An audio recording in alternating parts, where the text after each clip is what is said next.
Welcome to Deevena channel. ఈరోజు మనం గుత్తొంకాయ curry చేసుకుందామండి. దానికి కావాల్సిన ఇంగ్రీడియంట్స్ చూపిస్తాను.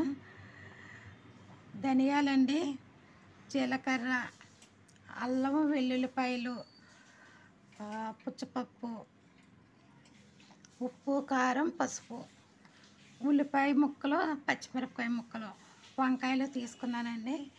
నేను ముందుగా కొంచెం ధనియాలు కొద్దిగా ఈ కూరకు తగ్గట్టు ధనియాలు వేపిస్తున్నానండి. ధనియాలు, జీలకర్ర ఫ్రై చేసుకుని ఒక బౌల్లో తీసుకుంటానండి. కొద్దిగా ఆయిల్ వేస్తున్నానండి. కొంచెం వేసి ఉల్లిపాయ ముక్కలు కూడా ఒక్క వేపుతానండి. ఈ మిక్సీ పట్టడానికని పెద్ద పెద్ద ముక్కలు కోసుకున్నాను. ఇందులో కొంచెం ఉప్పు యాడ్ చేస్తాను. కాయలకు తగ్గ ఉప్పు వేసుకున్నానండి. ఇది మనం ఇలాగా వేయించుకుని గ్రైండ్ చేసుకున్నాం అనుకోండి, అది మిక్సీలో ఆడుకుంటే అది లోపల పెట్టింది పచ్చివాసన రాదనమాట. కొత్తిమీర కూడా యాడ్ చేసుకున్నానండి ఈ ఉల్లిపాయ ముక్కల్లో. మీరు ఇప్పుడు ధనియాలు, జీలకర్రలు, 2 లవంగ ముక్కలు, చిన్న చెక్క ముక్క కూడా వేసుకున్నానండి. కొంచెం పుచ్చపప్పు వేసుకున్నాను.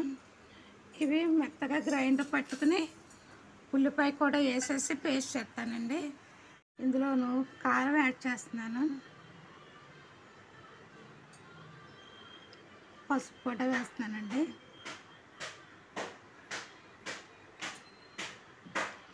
ఇవి మిక్స్ చేసుకుని కాయల్లో పెడతానండి.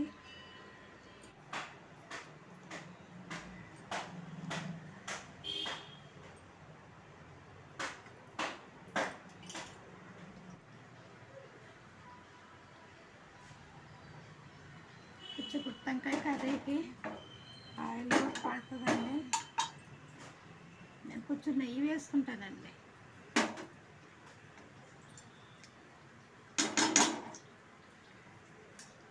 నెయ్యి ఆరోగ్యానికి చాలా మంచిదండి. మనకి మెంతిని సత్యనారాయణ రాజు గారు కూడా ప్రతి కూరలోనూ త్వరగా వేస్తారండి. మేగ వేసే చేస్తారు ఆయన. నేను ఏంటంటే నెయ్యి కింద తయారు చేసుకున్నాను. ఇది వేడి పడ్డదండి. బాగా వేడి పడ్డాక వేస్తే కాయలు చెక్క ఏంటంటే కొద్దిగా అందులో సాల్ట్ వేసానండి. నేను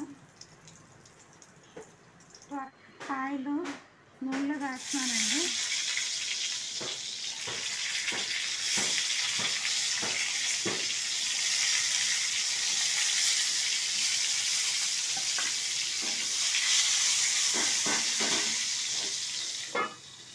మూత పెట్టేశానండి.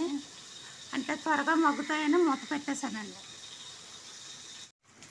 కాయల్లో పెట్టగా మిగిలిన పేస్ట్ అండి. కాయలు ఆల్మోస్ట్ వేగిపోయి నూనెలోను ఇది కూడా వేసేస్తానండి.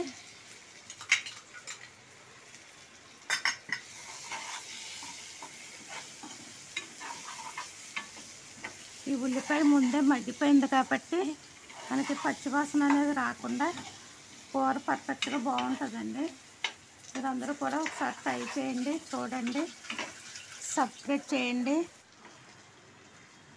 ఇప్పుడు కొంచెం వాటర్ వేస్తానండి. కప్పు వాటర్ వేస్తున్నాను. సిమ్లో పెట్టి వాటర్ వేసి సిమ్లో పెట్టేసి మూత పెట్టేస్తే చక్కగా కూర రెడీ అయిపోతుంది. ఎక్కువ మీకు కారం కావాలనుకుంటే మీరు ఎక్కువ తీసుకోవచ్చు. అయినా ఎక్కువే పడిపోతుంది అండి. ఆల్మోస్ట్ ఈ కూర అంతా రెడీ అయిపోయింది. మనకి నూనె విడిచేసింది. ఇంకా మనం స్టవ్ కట్టేసుకొని ఒక బౌల్లో తీసుకుందామండి. మనకి రెసిపీ అయితే రెడీ అయిపోయిందండి. తినడానికి రెడీగా ఉంది గుమగుమలాడే గుత్తొంకాయ కర్రీ.